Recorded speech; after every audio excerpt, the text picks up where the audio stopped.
Lieutenant Cadet Go hardly looked like a galactic insurgent. 5'2", hair in a cadet regulation knot, uniform still smelling of the academy laundry. Yet as she stood in the shadow of the Argent Spire, the orbital campus that hosted the Imperium's most prestigious wargame, her heartbeat rattled at insurgent tempo. "Timer is hot," whispered Rutendo Moyo, the tallest of the 5 Terran cadets, as she slid her data pick back into a sleeve pocket.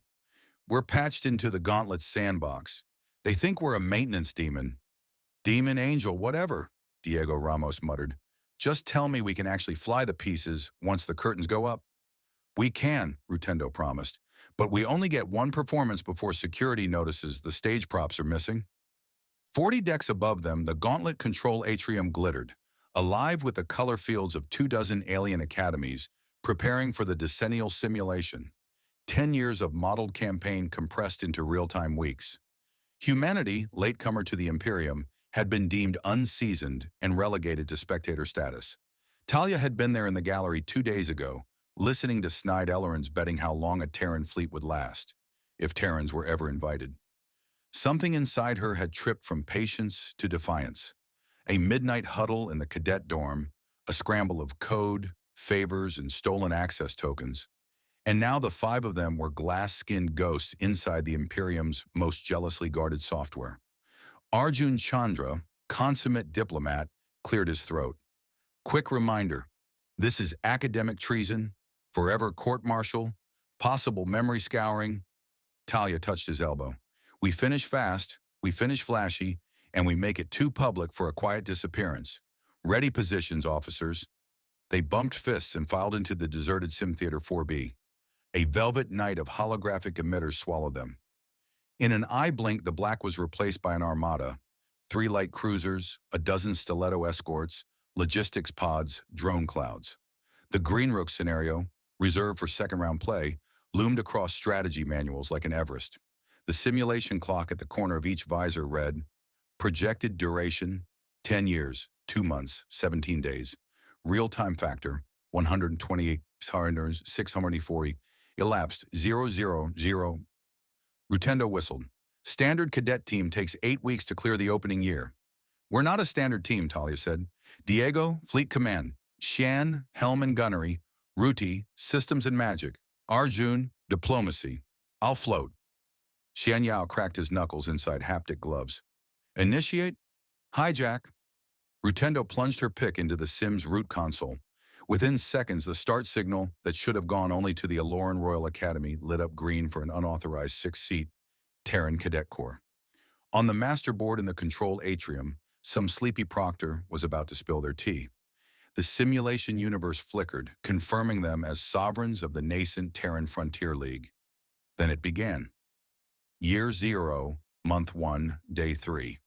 Actual timestamp, 00:17. Diego's voice sharpened. Threat lattice shows 4 rival powers, all superior tonnage. Traditional approach is defensive consolidation, gradual tech tree climb. "Boring," Talia said. "Ruti, burn the research governors. We need late-era weapons yesterday." "On it. Spoofing event logs so the sim engine thinks a comet strike just delivered ultra-heavy isotopes to our home system. Gives us bonus metallurgy." Arjun raised an eyebrow. "That is, strictly speaking, outrageous." "That's the spirit," Talia replied. The cadets had grown up on shoestring, scrounging back on Earth's overpopulated academies, rerouting cafeteria servo bots to smuggle dumplings, jury-rigging vacuum rifles from maintenance tubing. Now they aimed the same instinct at virtual stardom. Year 1, actual time, 03:42. A classic textbook path would see them still commissioning their first battlecruiser. Instead, the Terran League possessed stealth corvettes equipped with gravitic lances, tech unreachable before Year 6. Rutendo had discovered a loophole in the economic subroutine. If a state's GDP surges faster than 30% per quarter, the engine assumes hidden efficiencies, rewarding compound bonuses. So they fed their simulated population absurd objectives. Triple shifts, civic festivals, mandatory holostream subscriptions. The numbers skyrocketed. The engine obliged. Control atrium, 0401 real time. "Sir," an Aloran supervisor stammered, plumes trembling. There's an anomalous participant in Greenrook. Proctor Thal splayed silver mandibles. Impossible. The board is sealed. Board's got Terran cadets listed as Fleet 6. They've advanced to Tech Tier 4 in... The supervisor blinked. 4 minutes. Thal flared calm blue status lights, but a sliver of dread crept through his neural lace. He opened a security feed. 5 primate adolescents stood amid a ghosted theater, eyes blazing with mischief. With me, Thal ordered. If he yanked them now, maybe only the cadets' instructors would be demoted. Back in the sim, Talia saw a red security override countdown bloom across the ceiling. 30 seconds until forced ejection. New objective, she barked. Win before they pull the plug. Diego laughed. A 10-year war in 30 seconds. Easy. Not 30, Rutendo corrected, hands racing. I can stall them 87 seconds by forking our instance into a quarantine debug shell. Fine, we finish in 87. Talia drew a breath. Execute Reckless Delta. They'd practiced theory, never application. Reckless Delta was less plan than dare. Wage all wars at once, in every theater, with maximal asymmetry and minimal etiquette. First, they bribed their most distant rival. Arjun paged the SimNV diplomatic console, offering the Celtic theocracy exclusive use of Terran psycho-nudging algorithms in exchange for immediate surrender. The AI clerics optimizing for flock survival accepted. 20-year front erased in 8 keystrokes. Next, Diego fed his stealth squadron into the Veil of Tears, heart of the Aloran home nebula. Normal doctrine required months of recon to avoid minefields. Diego instead had Rutendo forged clearance codes pulled from an archival footnote. While Aloran patrols hailed what they thought were friendly pilgrims, Xian's corvettes ejected spools of nanite fog programmed to eat sensor buoys. Blind and spooked, the Elorans diverted 80% of fleet assets to search for ghosts, leaving their capital shipyards naked. Year 2. Actual time, 12:10. In the control atrium, Proctor Thal arrived with 4 armed sentries. A single look at the holoboard froze him. The Terran League's metric of success probability, measured against decade-long benchmarks, hovered at 84%. Unthinkable for Hour 1. Lock them out, he snapped. Security techs hammered at override, but Rutendo's sandbox fork looped their credentials back at them. Each denial message carried a meme of a smiling capybara. Thal's throat clicked. Who the void taught primates to code like that? On deck 4B, Talia's team reached Year 3 in minute 16. Supply chain collapse. Their supply chain loomed. Diego proposed the traditional convoy solution. Talia shook her head. No time. We're selling the convoys. Selling to whom? To everyone. We auction our entire logistics division on the open market. Competitors will pay to move their own food. We pocket the credit, then buy privateer licenses to raid the same ships mid-transit. Arjun winced. We'll be pariahs. Sim's victory condition is hegemony, not popularity. They sold the convoys. Rutendo redirected the treasury into a black-budget research path. Temporal desync torpedoes. The weapon didn't damage hulls. It shoved targets a picosecond out of sync with local time, disabling reactors.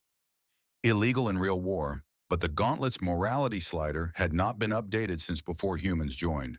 The loophole remained. Year 4. Actual time, 22:34. 2 adversary coalitions collapsed. Their fleets, frozen mid-maneuver by desync torpedoes, drifted like chrome skeletons, while Terran boarding parties stenciled a laughing capybara on each hull. Security override breached Layer 7. Alarms barked in the theater. Talia felt her haptic gloves vibrate. 90-second final warning. Diego swore. We're going to get hard yanked no matter what. Suggestions? Talia opened a private comm to Rutendo. Can you broadcast our session feed to the entire Imperium network before they sever us? Rutendo's grin glowed in the cockpit light. Live streaming. Commentary overlay? Add a kill counter. 30 Imperium academies received a surprise push notification. Live Terran Cadet Corps versus Greenrook simulation. Witness the mayhem. Curious officers tapped in, expecting a prank. They found a juggernaut. Year 5, Actual time, 28:46. The final rival, the Syrian Directorate, engaged with triple Terran tonnage. Talia's response, sabotage the morale algorithm itself. She and Jian choreographed a fake broadcast of Syrian war orphans pleading for peace. The Sim's social stability heuristic, misreading its own civilians, flagged the Directorate's war fervor as unsustainable. Uprisings spawned spontaneously across 30 star systems. Syrian admirals panicked, pulled skirmish wings home, opened them to flanking by Diego's once-defunct trophies, now flying Terran colors. It should have taken years of attrition. It took 7 minutes. Year 6. Actual time, 34:19. Victory within simulation conditions is theoretically scored at the moment. Every opponent's probability curve drops below 1%. Rutendo watched the metric crawl, 9%, 4%, 1.2%. Then the quarantine shell finally cracked. The theater lights flared to full white. The environment dissolved. Talia's HUD froze at 0:34:31. A voice like polished obsidian filled the chamber. Cadets, simulation terminated. Remain where you stand. Proctor Thal and sentries swept in. Holographic projectors still bled capybara emojis onto the floor. Rutendo's laptop dangled sparks.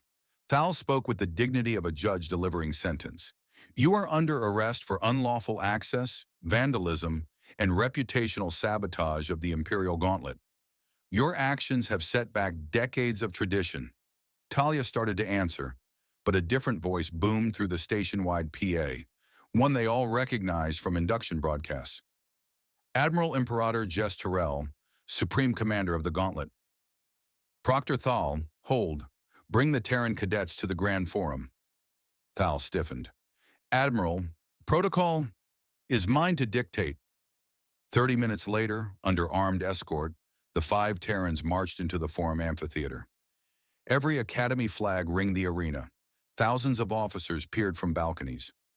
Holo feeds replayed an accelerated montage of the Cadets campaign, the economics hack, the orphans propaganda, the nanite ghost fog.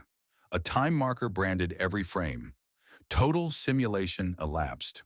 Is 0:48:03. They hadn't just won in 87 seconds. They'd annihilated an entire decade in under an hour. Admiral Terrell descended the dais, a towering insectoid wrapped in obsidian carapace armor. Secondary mandibles flicked, a sign, so Talia had read in the cross-cultural brief, of amusement. I have witnessed, Terrell announced, voice amplified across the hall, many gauntlet cycles. I have never witnessed such brazen maverickry. Explain yourselves. Talia stepped forward. Sir, the Imperium told us humans weren't ready. We disagreed. Lacking official entry, we utilized initiative. A ripple of laughter, shock, indignation. Torel's compound eyes glimmered. Initiative, you call it. Others call it reckless improvisation. Diego's mouth opened. Talia shot him a glance. Reckless improvisation, Admiral, is the human specialty. Our history teaches that elegance is optional. Survival is mandatory. Murmurs among the balconies. Typical primates. Yet, look at the metrics. Proctor Thal surged. They desecrated the gauntlet with illegal exploits. The scenario engine is in shambles. Their victory is meaningless. On the contrary, Rutendo said softly, surprising everyone. The Gauntlet's charter prioritizes adaptive problem-solving. We solved the problem that was presented, namely occupation of the sim by outdated protocols. Terrell raised a claw for silence. Proctor, what is the recorded victory time for Greenrook? Thal's voice curdled. 9 weeks, 2 days, by the Solvorian Defense College, last cycle. And the Terrans? 48 minutes, 3 seconds, Thal spat. The audience exhaled as one organism. The gap was not marginal, it was mythic. Terrell paced before the cadets. Your hacks exploited flaws that should have been sealed. You breached security layers considered inviolable. He paused, letting the gravity settle. Tell me, do you believe war waits for permission, or truths remain hidden from the clever adversary? Arjun answered. No, Admiral. Precisely. The gauntlet exists to expose weakness, of cadets, of code, of doctrine. Terrell swept a claw toward the projection of drifting LRN shipyards. You have exposed ours in spectacular fashion. Gasps. Thal's plumage wilted. Terrell turned, his voice colder. Yet blatant law-breaking cannot go unchecked. Cadet Corps, do you submit to disciplinary ruling? Talia met Diego's eyes, then Rutendo's, Xian's, Arjun's. They'd gambled for respect, possibly their careers. Quietly, she said, "We submit, Admiral." "Very well." Terrell summoned a datasphere. Effective immediately, Lieutenant Cadet Talia No and team are stripped of spectator status, granted full competitor commission, and advanced to the Gauntlet Finals, commencing in 3 days. The hall erupted. Some cheered, some cursed. The Terrans looked at each other in disbelief. Proctor Thal shouted over the din, "Admiral, that rewards mutiny." Terrell leveled a dark gaze. "Proctor, you will also stand disciplinary review for complacency that allowed 5 freshmen to dismantle our safeguard hierarchy." Thal recoiled. Terrell faced the cadets again. "Fail in the finals and humiliation will be crushing. Succeed, and you will force every academy here to rewrite their playbooks." Talia sensed the test behind the words. Would they flinch now that consequences were formal? She straightened. "We will prepare, Admiral." "Good. You have 48 minutes until containment officers finish resetting your sim theater. I suggest you rest." A note of dry humor shimmered. "For Terrans, that is evidently sufficient for 10 years." The cadet saluted. Somewhere deep in her sternum, Talia felt fear uncoil into fierce purpose. They had crashed the gate. Now they had to prove gate crashing wasn't luck. Prep Bay 6 smelled of ionized lubricant and scorched coffee. Rutendo sat cross-legged on a crate, scrubbing code out of her tablet as fast as engineers loaded updated firewall scripts in response. She looked up at Talia. "We going to play nice in the finals?" Talia blew a strand of hair from her eyes. "Not our brand. Admiral's going to double-lock the sim. No more easy loopholes." Diego sauntered in carrying ration bars. "Which means we do what humans always do when the universe says no." Jian bit into a bar. "We reinvent the question." Arjun smiled faintly. "A polite translation of reckless improvisation?" They laughed, tension releasing. Across the bay wall, monitors streamed commentators dissecting the Terran blitz. An Aloran strategist complained, "They replaced grand strategy with street hustle." A Solvorian scholar countered, "Maybe grand strategy is merely refined hustle." Talia addressed her team. "Listen up. Finals will pit us against veteran officers. They'll expect tricks. We'll give them methodology." "Methodology?" Diego echoed. "We codify what we just did. An engine that seeks uncertainty advantage." She outlined on a holoslate, rapid data poisoning, hyper-compression of command cycles, weaponization of socioeconomic feedback, emotional narrative strikes. Each bullet glowed like a star. Rutendo tapped one. "This becomes doctrine. They'll build counters inside a year. Then we'll be on to the next surprise." Talia closed the slate. "Humans evolved tossing spears at animals 10 times our mass. Improvisation isn't a vice. It's our blood." 3 days later, the finals commenced. The cadets took their positions in a sim arena 5 times larger than the Hijack theater. Security layers thrummed like fortress gates. The audience numbered millions, with live feeds to every Imperial ship above Corvette class. Wagers soared to record highs. Talia's visor flickered on. Across virtual space, 6 rival academies bristled with fleets, all scanning the upstart Terrans for weakness. She felt the familiar buzz of adrenaline. Somewhere in her memory, she heard an old Earth saying her grandmother repeated, "Fortune favors the bold, but fate adores the reckless." Talia patched the team channel. "We hijacked a 10-year war in 48 minutes. She reminded them. "Let's see how long it takes to rewrite a civilization." Simulation clock rolled. 0:01. Talia grinned inside her helmet and whispered, "Begin." The clock, rumor later claimed, never had a chance.